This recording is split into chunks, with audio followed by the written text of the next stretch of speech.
Tonight, our show is coming from Madison Square Garden. Yeah.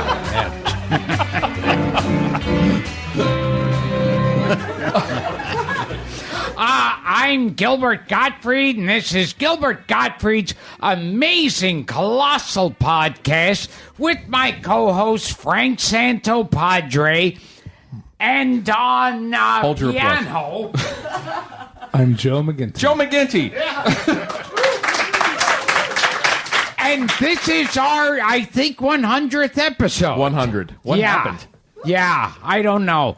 Seems like yesterday we were in a pizzeria and you were abandoning the idea. Yes, this is true. I'm not going to say the guy's name, but we tried to interview him, and then afterwards we thought, well, can we cut that part and that part and that? And then after a while we were sitting in a pizzeria, and I said, we tried. And I don't think this podcast is a good idea. And here we are. Yeah. 100 episodes later, and it feels like we've done 500. Oh, my God, yeah.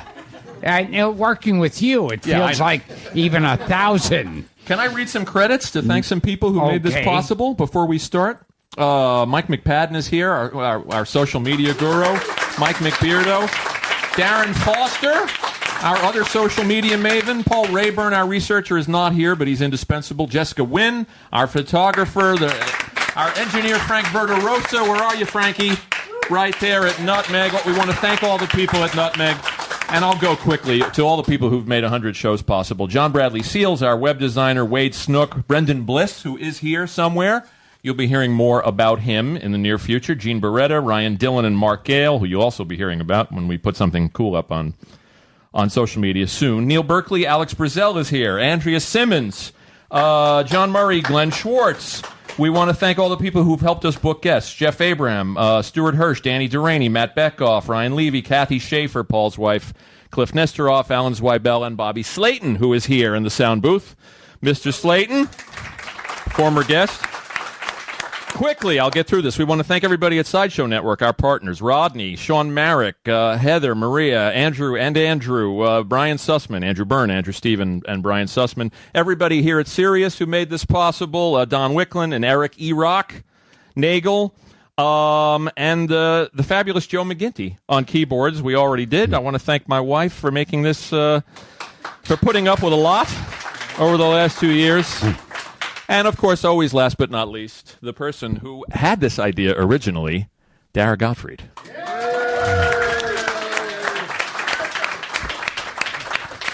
Thank you, Dara. So we got our thank yous out of the way. Yes. So what do you think? And, well, I would just like to say I'm not going to tell Mr. Skin or anyone here whether or not I ever jerked off to that site.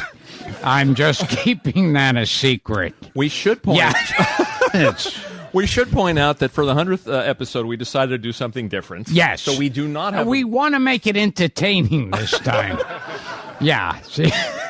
So we don't have a big-time celebrity guest this week, although 2 ex-guests are in the house. Mr. Skin, Jim McBride, and Bobby Slayton are here. So we thought we would talk to our listeners and our fans. And, I mean, we get hundreds and hundreds of tweets and Facebook messages, and I thought this would be an opportunity to hear them out. We get dozens of tweets over the years. We hope that we have some phone calls, and also we have a live audience here. We're at Sirius XM, which I don't think we said. Yeah. It's the only way I'm allowed at Sirius nowadays. Oh, that's sad. So we're going to take some questions from both our live studio audience. I guess we've got about 50 people, 40 people here. And we're going to take some questions from you guys, callers. Do we have any callers? Eric Nagel. This is going to be so embarrassing. Yeah.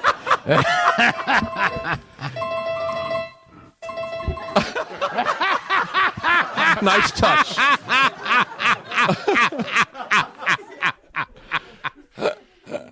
Could you do like a phony voice and talk to us? Say you're from Ohio. Okay, no calls yet. No calls yet.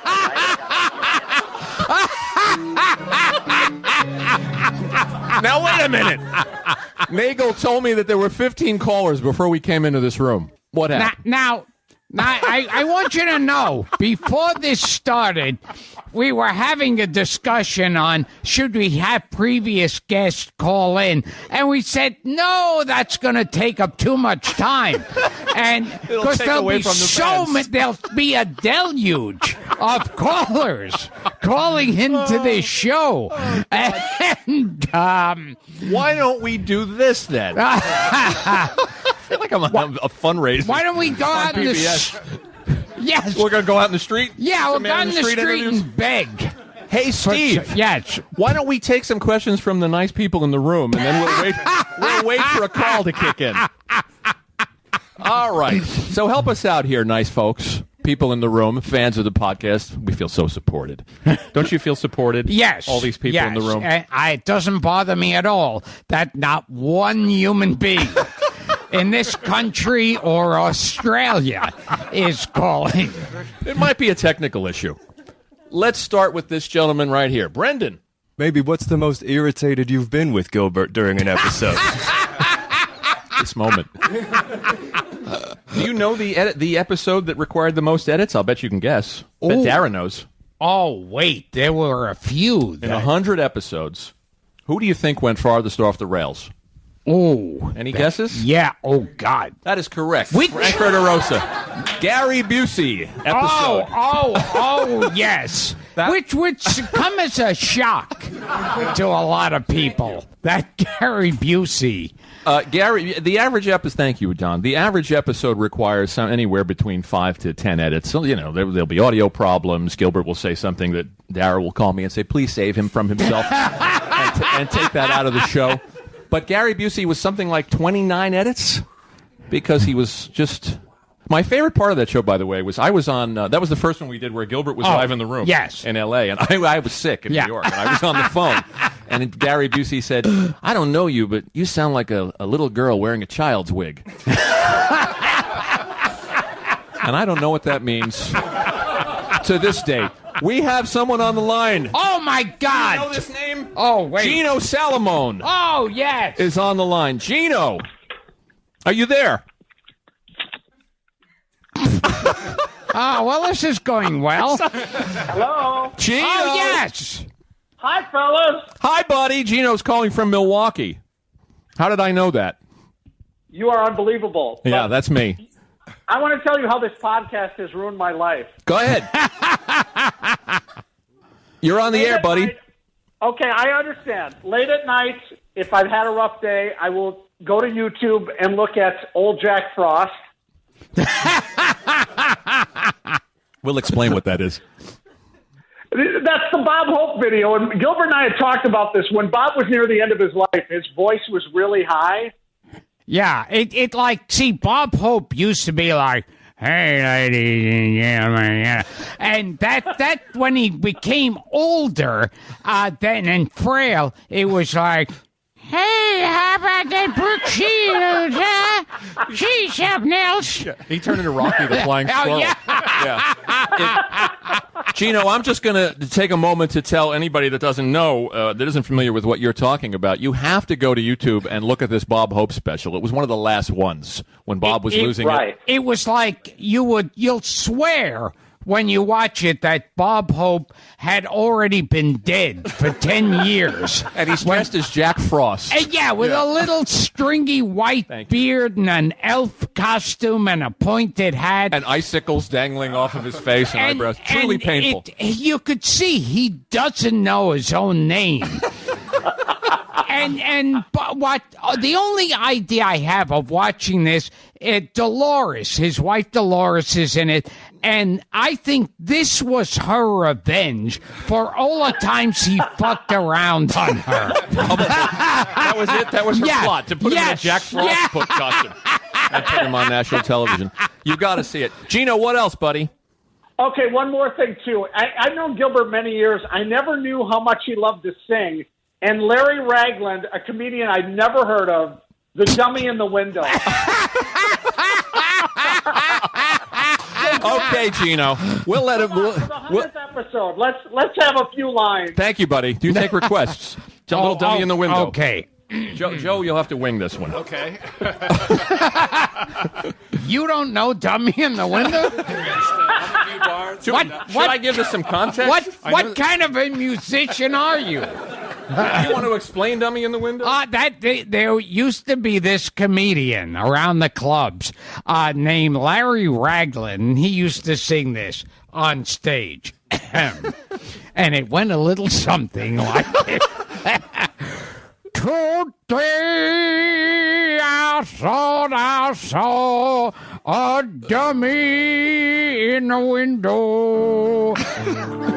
I looked and it was you, wearing a new dress as usual, trying to look your best. Impossible. 'Cause with you, it's not really what you wear. Why don't you wash your face? It's a disgrace. Today. All right, I can win that. Thank you, Gino Salamone. I have a feeling there's got to be a lot of singing in this episode. I'm told Rich in Pennsylvania is on line 1. Rich, are you with us? Yes, I am. Hi, guys. Long-time caller, first-time listener. Okay. It's one in every crowd. Yeah. What's up, Rich? Okay. Well, I was listening to the Pat Cooper episode last week, and I really had to wonder, did you guys have paramedics standing on by in case you had like an embolism or an aneurysm, some kind of ism? Were the paramedics standing by for the Pat Cooper Pat episode? Cooper, that was a great one. Yeah. And I think Pat Cooper, he said to me, why don't you give it up? You should have given it up after the game show. What are you still doing this shit for? Well, we should explain, too, that we were trying to get Jack Carter on the show, who was the angriest person in the world, certainly the angriest comedian in the world, and he died after we booked him. And I said to Gilbert, and we really wanted him to come on the show and rant and rave. And then I said, boy, what about Pat Cooper? That would be a good fallback position. Oh, yeah. Somebody that... As far as someone who really doesn't give a fuck. Yeah, and he's a plug-and-play guest. I think we didn't talk pretty much in that episode. That was pretty much, we were sitting there in the room with him. Yeah. And he just rambles on. He's pissed off about stuff that happened in 1957. He is not letting it go.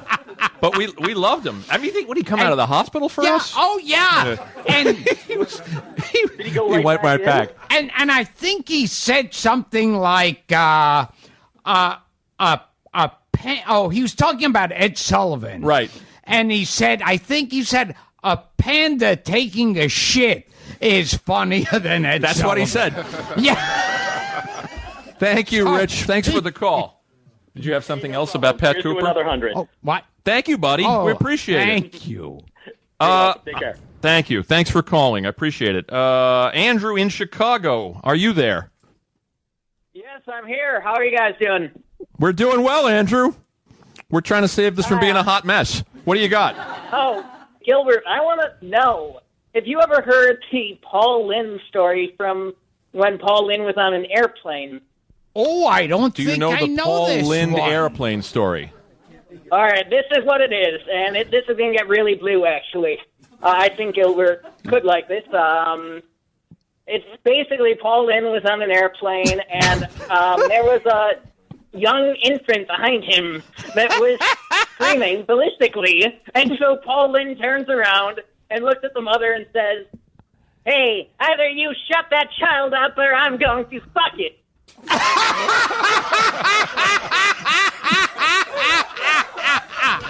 That's the story. You don't know that story. No, but I'm going to keep telling it like I was there. And we just recently interviewed the original host of Hollywood Squares, Peter Marshall. Yeah, he's 90 and sharp, yeah. Yeah, totally sharp. And I asked him, I think he was there when Paul, okay, here's the story the way I heard it. Raise your hand if you've never heard the Paul Lynde story on the show. The Paul Lynde story was they were going into the Gold Digger Dancers dressing room. That's Dean Martin's Gold Digger Dancers. and Paul Lynde said, "This place smells like cunt, I think."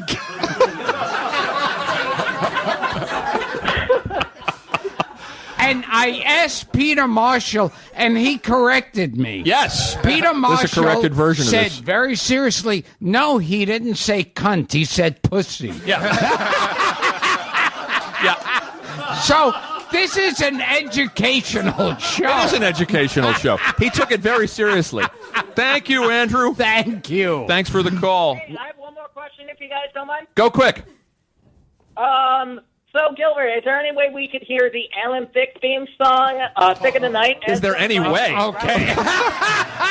You listen to the show? As done by Old Groucho? Oh, sung my by God. Old Groucho. Oh, you put a wrinkle in it. Oh, okay. Wow. Okay. Well, thanks for the call, Believe Andrew. it or not, this is the first time I've tried this one. Oh. Mama Rose leaves the light on. I'm on the road tonight. Everyone needs a dream to hold on. I want to make it on my own. Running in the thick of the night. Under the city light. Running in the thick of the night. Beautiful. Oh, that's not a dry seat in the house. Thank you, Andrew. You're a sport. That was the Thick of the Night theme sung by 80-year-old, 85-year-old enfeebled Groucho Marx. Don or Dan? Is this Dan in Baltimore? He gave up. Dan is gone. See, there's Dan in Baltimore hung up. You lost him. You lost him with the Paul Lynde story. That Dan was the baby in the airplane.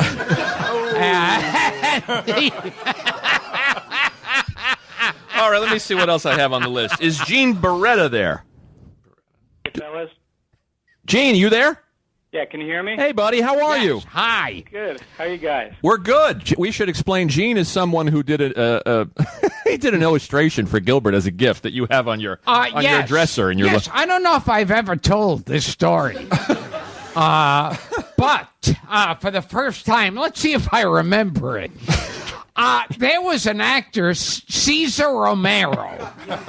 And Cesar Romero was a Latin lover, but in real life was actually gay.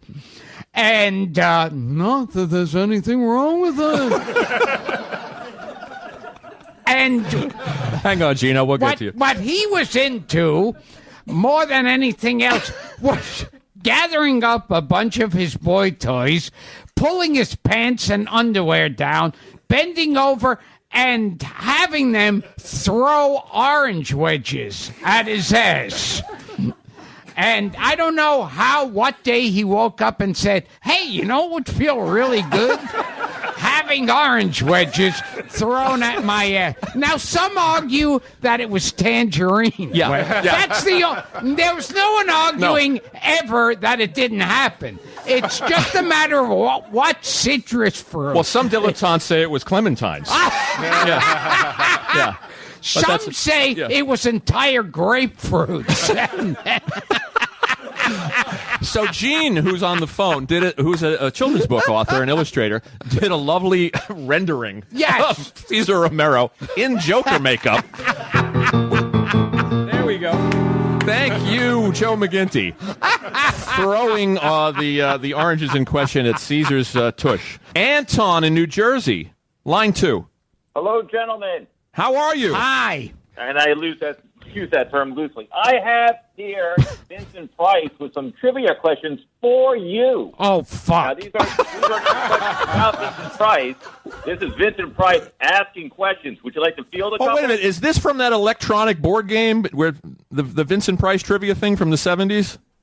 1980. 1980. Bill Bradley put out a game called the Omni Electronic Entertainment System. Right. With a cart called Vincent Price TV and Movie Trivia. Yeah. I've got a couple here. Before you go on, there was an episode of The Simpsons where they brought out like some kind of magic kit, and Lisa goes, "Oh, this must be good. Vincent Price wouldn't lend his name to anything." Fantastic. I know this game you're talking about. Okay, hit us, Anton. We'll give it our best shot.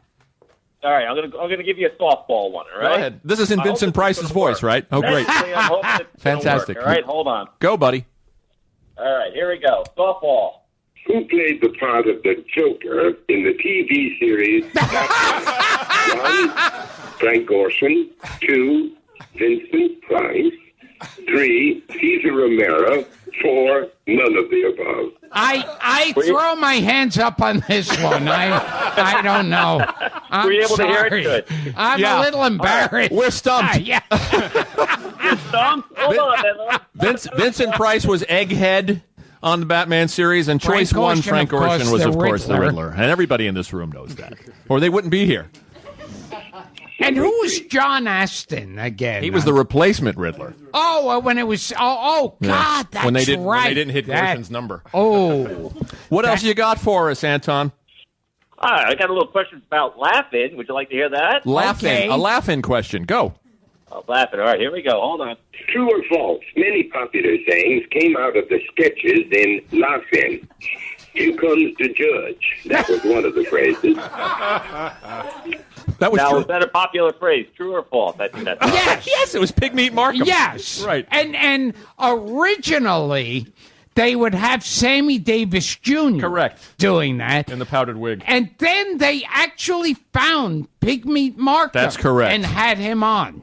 Yeah, but there's something so wonderfully racist about Vincent Price going, and he would go, "Here come the judge." Thank you, Anton. That was fun. We talked to Vincent Price's daughter, by the way. We had her on the show. Yeah, Victoria. Whoops, Victoria Price.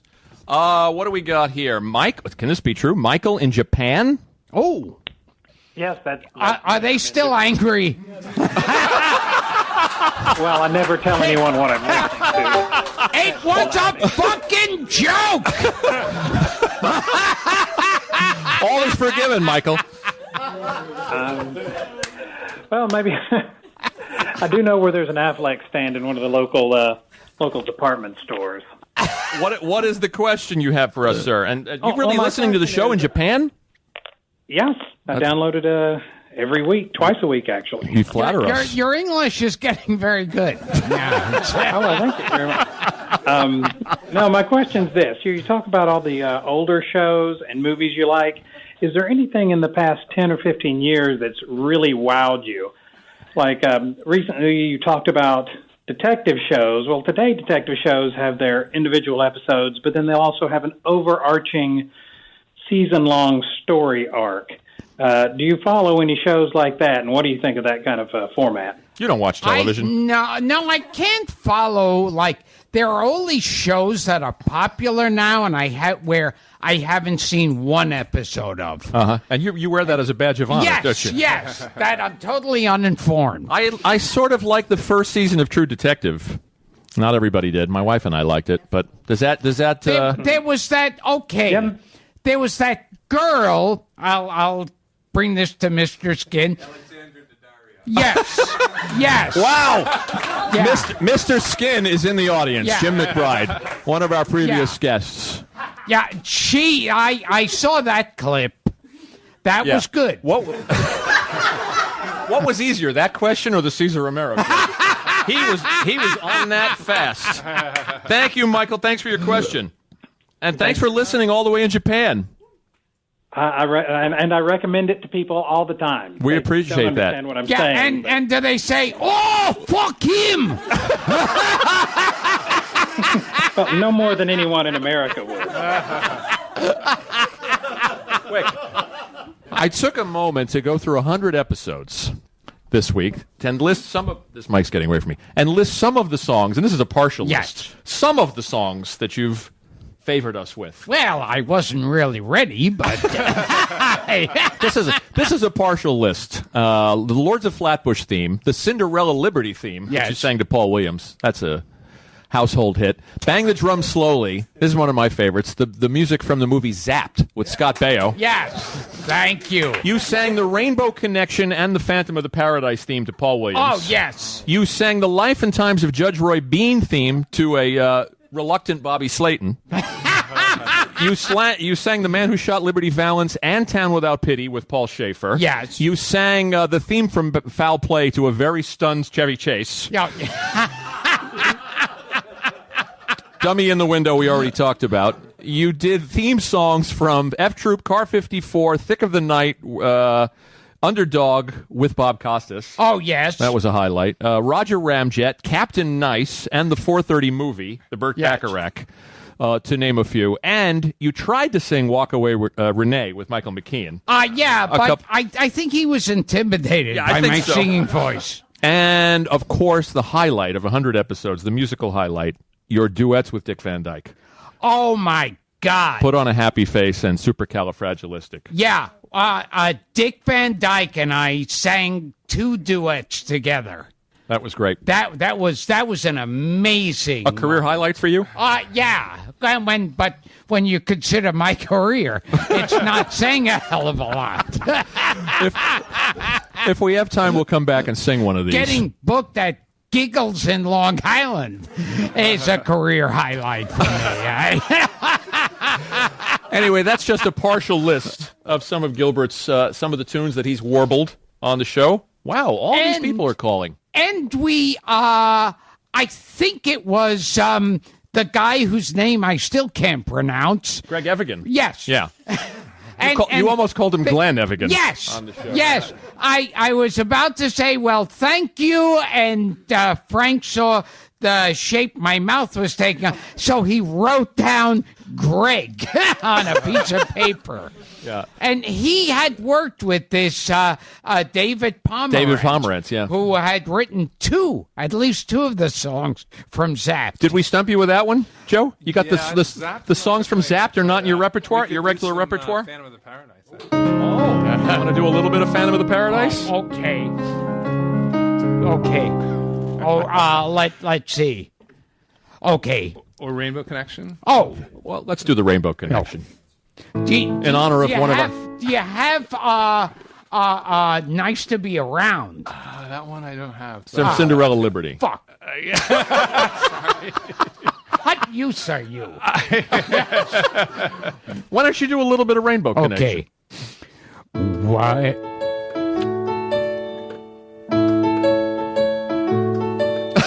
Why are there so many songs about rainbows? Paul Williams. And what's on the other side? Rainbows are visions, but only illusions. Rainbows have nothing to hide. So many people refuse to believe it. I know they're wrong, wait and see.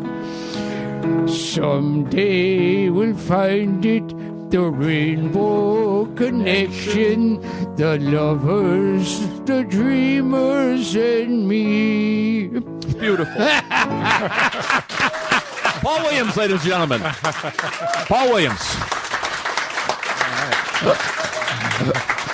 It's a beautiful thing. Do we have another call? You know, in fact, that reminds me, Gino told me he met Paul Williams recently. Yeah. And Paul Williams said, which should be on my tombstone, he said, you know, Gilbert could be very inappropriate. Yeah. I urge you to go back and listen to the Paul Williams episode, and you'll know right away what he's referring to. I did on the Paul Williams episode. I did a bit that I had done way before I met Paul Williams, which was Paul Williams fucking Shirley Temple. And I did it on live with Kelly Ripa. Yeah. And it was real. I missed that episode. Yes. Yeah. and it went something like this. It was like, oh, Shirley, your pussy feels so good. Oh, thank you. Shove your dick in me, Mr. Williams. That's beautiful. Yeah. It's too bad that show, The Copycats, isn't around anymore. You'd be perfect for See, it. a lot of people originally thought it came from Rich Little. Yeah. But that was my thing. I don't think Paul's going to get over that trauma anytime soon from that episode. Paul, I sang a duet of Nice to Be Around yes, with Paul from Cinderella Williams. That Liberty. was also a movie worth checking out. Marcia Mason, James Caan. Do we have Dave? And Eli Wallach. And Eli Wallach. Do we have Dave from Chicago? Mr. E-Rock. Yeah, hi guys, how are you doing? Hey, Dave. How's it going? I wanted to ask Gilbert about his infamous season on SNL. What season? Yeah, exactly. Which season was that? I wanted to ask Gilbert, what do you consider to be the worst episode from that season, and why? Oh, that's a tough one. That was the 1979 to 80 yeah, or 1980? 80 to 81. 80 to 81. That was a horrible time to be on the show and a horrible season. And, well, I remember a few things. I remember I hated the writers hated me. So one time they wrote a funeral sketch where I was the body in the coffin. And there was another episode. You talk about why you got to be careful with these premises.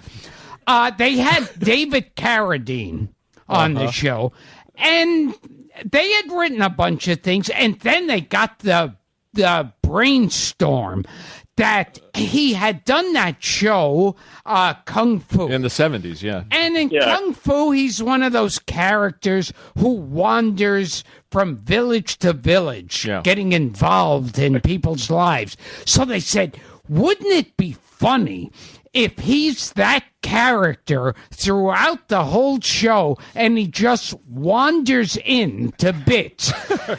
And when we were filming it, by the first bit, by the first second he shows up, everybody was thinking, oh, fuck, this was a bad idea.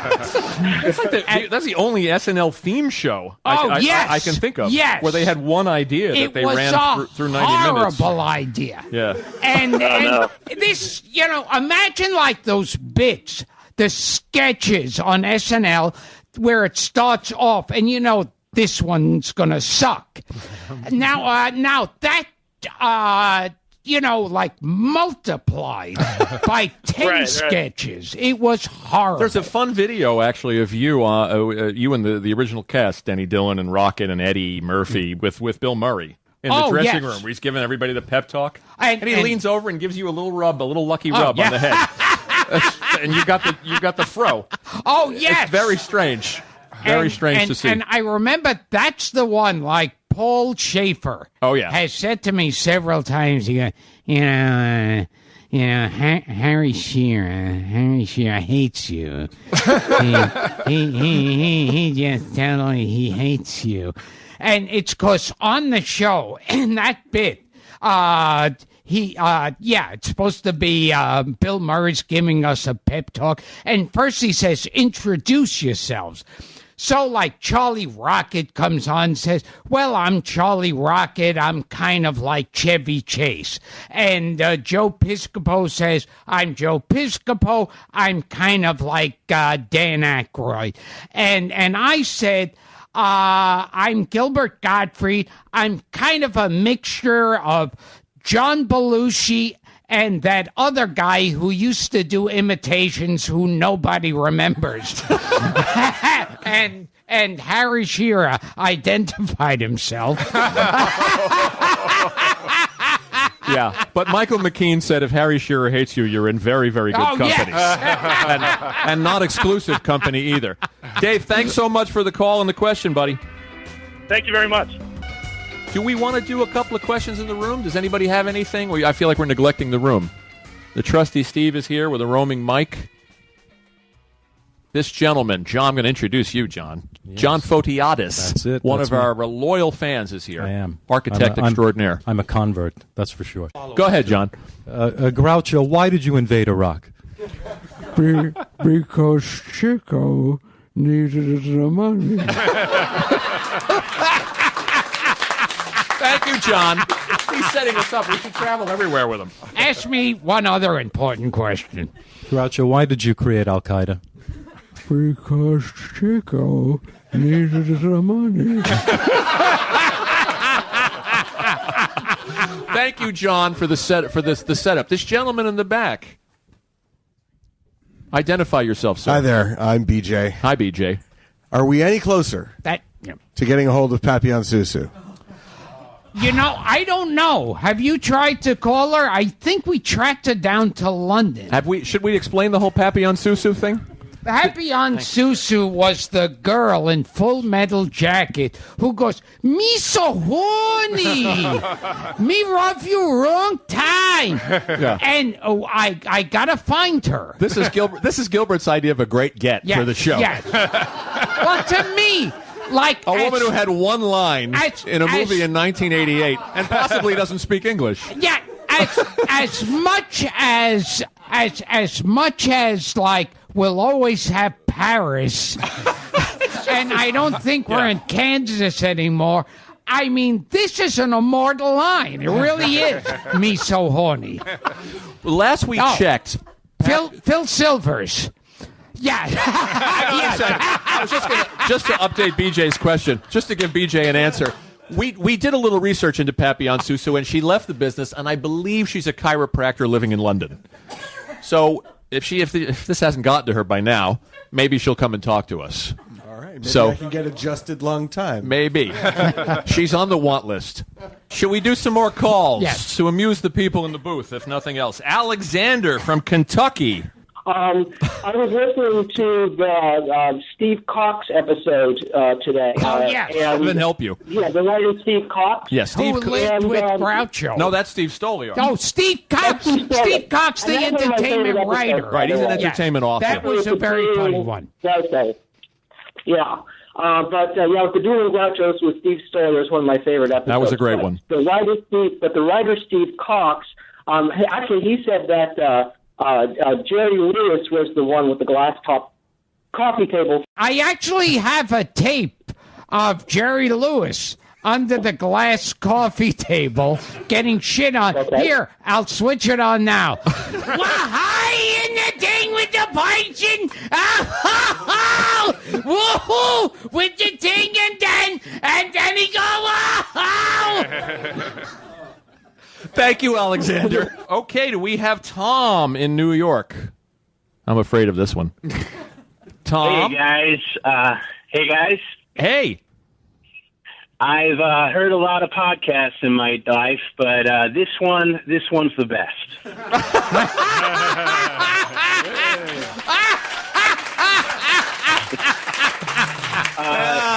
Frank, I don't know if Frank gets enough credit for being the backbone of the show, but I think you're amazing. Sweet. You're sweet. You're going to make people think I know you.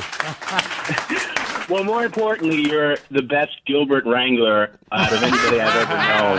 Yeah. That's how he's listed in the credits. Yeah. Gilbert Wrangler. I have it as special skills on my resume. Gilbert Wrangler. Thank you for the compliment, I wanted to ask you guys, have you ever tried reaching out to Shecky Green again after that terrible phone call? Are we going to have Shecky back? We'd like to have Shecky back. Yeah, because, for those who don't remember, Shecky walked out on a Friars thing, that I was performing at. And he said he was offended by the language. Yeah. And he goes, I was in the Navy. I never heard language like that before. And Barry was there. And I think he threw a punch at Freddie Roman.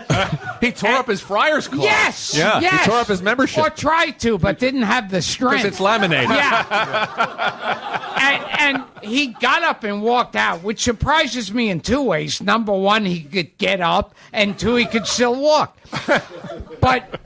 And Stewie Stone, one of those moments where I'm happy to be in show business.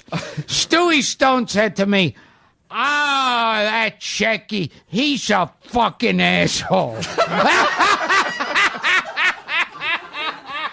Barry remembers it well. Yeah, I know. Yeah. Oh, not that Barry Doherty. We'll try to get Shecky back. I don't know. That's a tall order. But you didn't enjoy the 12 minutes we had with him when he was screaming at us? It didn't seem like he could hear the phone call at all, or he was pretending not to hear the phone call. Right. Do we have any others in the room before I go back to the phone? This gentleman right here. Hi, yes, Mr. Gottfried. I drew you as Gilbert Stein's monster somewhat recently, and I just want to thank Mr. McFadden for posting that on Facebook. But what did you draw us? Tell us. It was Mr. Gottfried as Gilbert Stein's monster, and it was a few months ago. That was good. Yeah, thanks. Nice touch, Joe McGinty. But I also... What's your name, by the way? Michael Anthony. Hi, Sorry, Michael. Yes. And can I say it's the only black person in the audience? Yes, I don't know if you can tell by the audio, but... We have one Asian and one black. So in this way, I could be like Don Rickles up here and going, and the Chinese guy over there, he's saying this. Oh, and the black guy, he's in the back. Yeah. Yes, I am in the back. Beautiful. And, What's your question, Michael? Yeah, well, it's more of an apology. I think we should be apologizing. Yeah, you're right. Got me sitting in the back, by the way.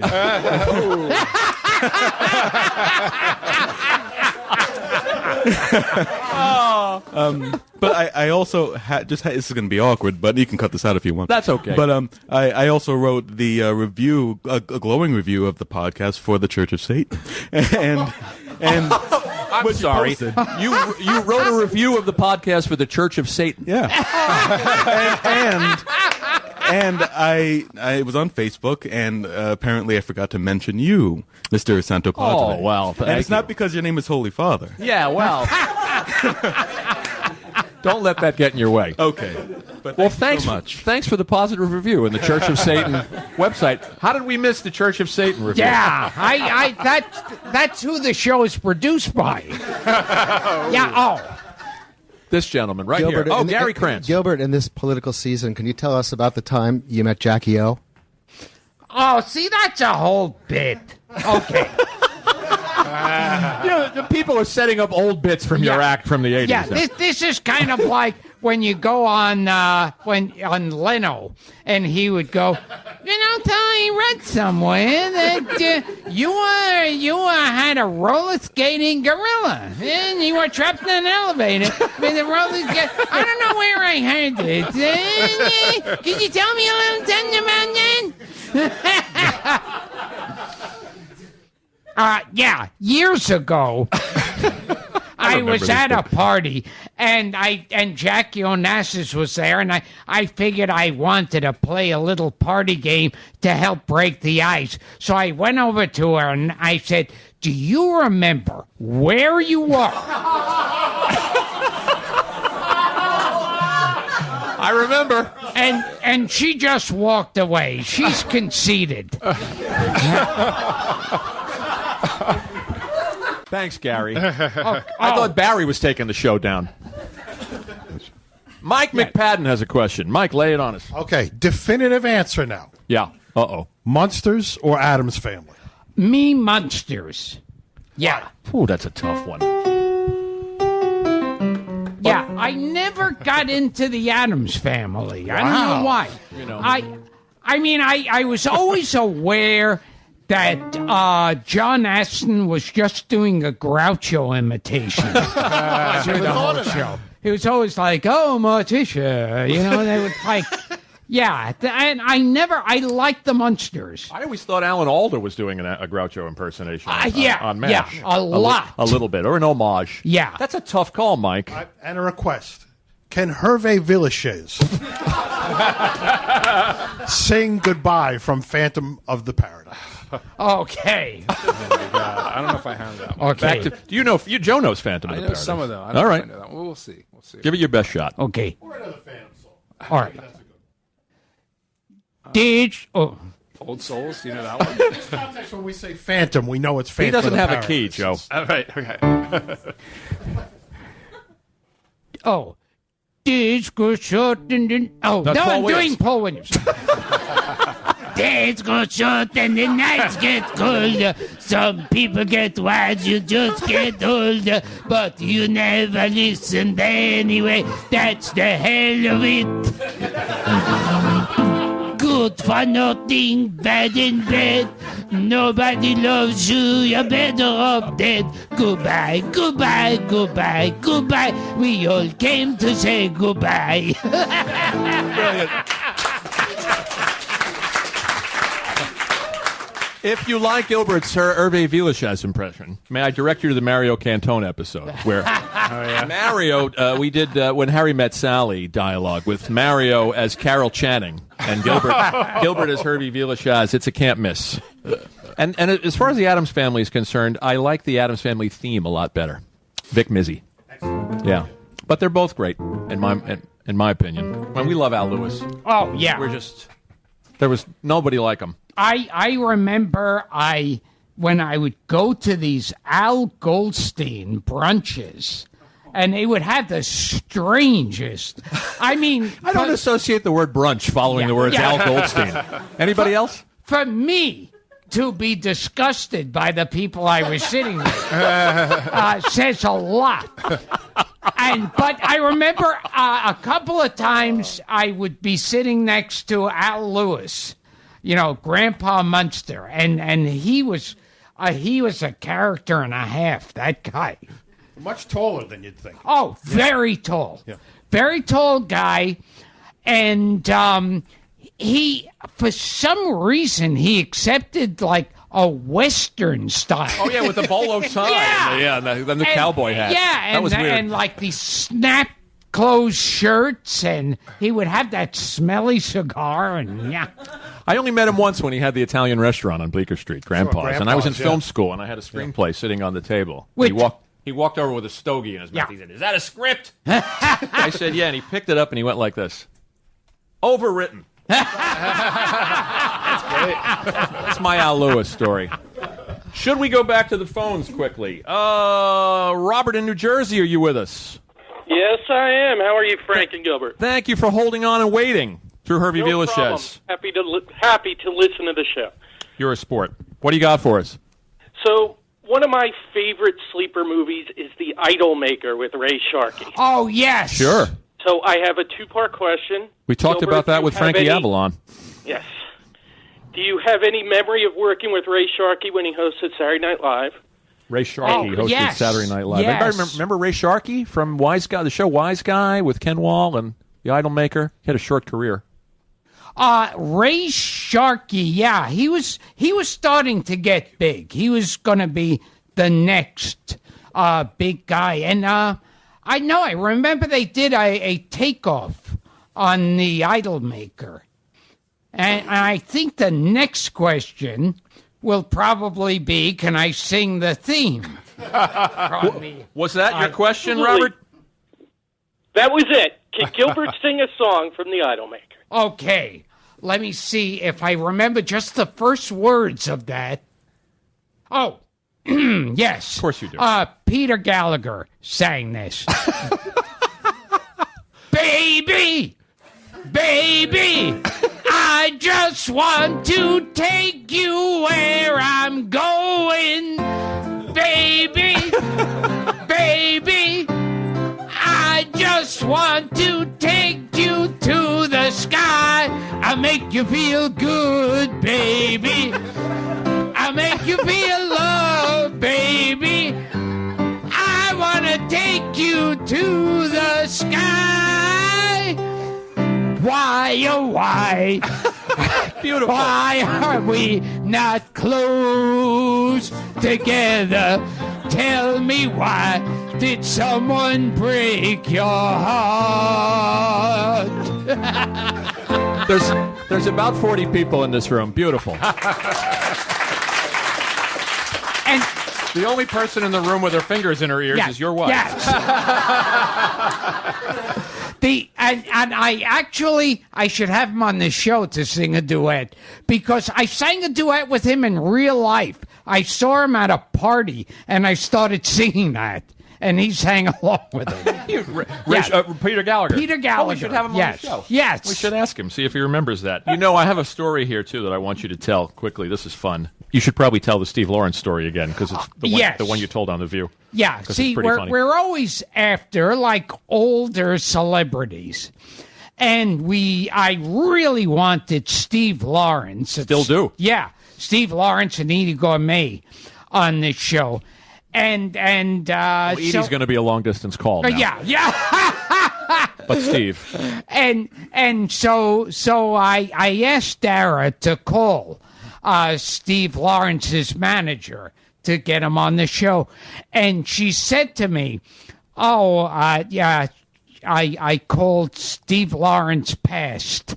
And I thought, that's so sad. I grew up watching him. And I mean, does he have any kids? Should we send flowers? And she goes, no, he just didn't want to do the show.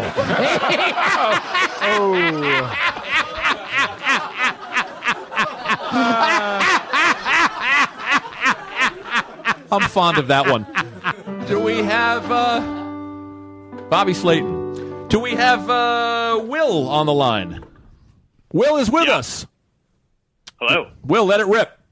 We're running out of time. Okay. I wanted to ask about Gilbert opening for Belinda Carlisle in the 80s. I heard there was some of a transcript for it. That was one where I was going to open for Belinda Carlisle. I think it was in Long Beach.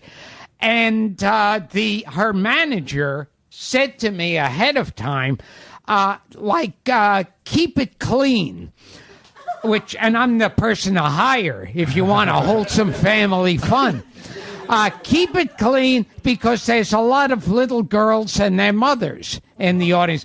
And I tried for about a good 5 or 6 minutes to work clean and was bombing horribly. And then I basically went into every cunt joke I could think of. Yeah. So is there a transcript? That's the Belinda Carlisle story? Yes. And they called me up. That night, my agent called up and gave me the classic line of, well, I just want you to know everyone on the tour loves you. That's like showbiz for you've been fired. Once they start, it's like a girl telling you, I think you're a really great guy. That's when you know you're not getting laid. Speaking of being fired, you want to quickly tell the story about how you knew you were a goner at SNL? This was great. Joe knows this one. No, I was... it's like they had already fired Gene Domanion, who was the producer. And Dick Ebersol came in, and he said, I'm going to be making a few changes here and there. I want all of you to take a couple of days off, come back, and I'll tell you what changes we'll make. And then each one by one, was waiting outside Dick Ebersol's his office. And while I was waiting, there was a table where they used to keep the fan letters. They would just dump them there. And I picked up a fan letter from a girl from, Idaho or something, and I open it up, and it says, Dear Gilbert, I'm so sorry about what happened. I love that one. Do we have Paul in New Jersey, our last caller? Hey, Paul. Thanks for taking my call. Gilbert was so funny with with Alan Thicke's wife on Celebrity Wife Swap. Any funny stories that you relay? Alan Thicke's wife on Celebrity Wife Swap. Any stories besides the fact that she was absolutely horrified by you? Yes. Yeah, I kept following her around, singing the Thick of the Night theme. Which, when he sings it, it's...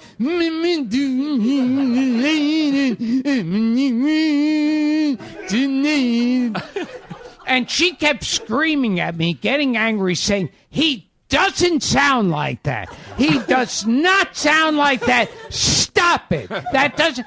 And then we found on the internet him singing a song from like in the middle of the disco aerobicize era when like everybody wanted the next Let's Get Physical. What is that? What is the name of that thing? Yeah, Hot and Sweaty? Yeah.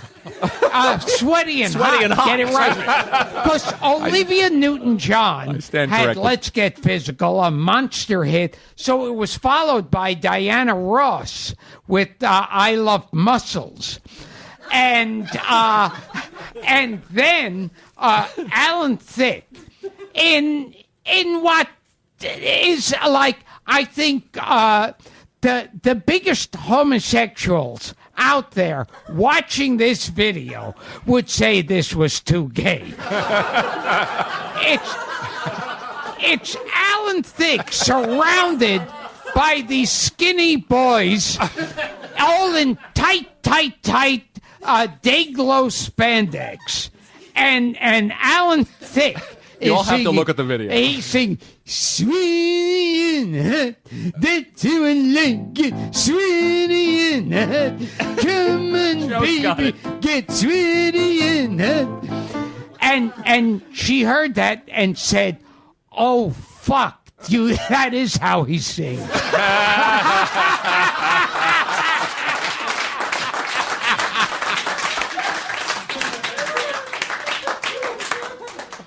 Well, we're about out of time. I think that's it for our callers. We're wrapping it up. One last question in the room. Anything? And then Gilbert and I are going to sing. Frank Verderosa, folks, our nutmeg engineer. Wonderful, Frank. You've done a lot of singing tonight, and we're in a room enclosed with glass. Yes. And I just want to know what this glass is made of, that it hasn't shattered, and can I order some for the studio for future episodes? Anyone? I believe he's dissing you, Gilbert. Yeah. Do you want Yo. See, I'm sounding black. Yeah. I'm telling the black guy in the audience. And the black guy saying, yeah. Do you want to go out on one of these theme songs? Oh. Figure it out. How about one of the theme songs, Gil? How about Car 54, Where Are You? Okay. You know that one? Kind of. All right. Who the fuck got this guy? He's doing this out of the goodness of his own heart. Do you know chopsticks, for Christ's sake? And we want to thank Joe and plug Sid's Gold Request Room, Sid's Gold Room, which is a great place. Thank you. Joe and also Losers Lounge, down at Joe's Pub. Right. So thank you, Joe McGinty. What do you think? Just try to follow us on Town this. Without Pity. That's a good one. Okay. When we stop to gaze upon a star, people talk about how bad we are. Everyone. How can anything survive? How can we keep love alive when these little minds tear us in two? Oh, it isn't very pretty what a town without pity can do.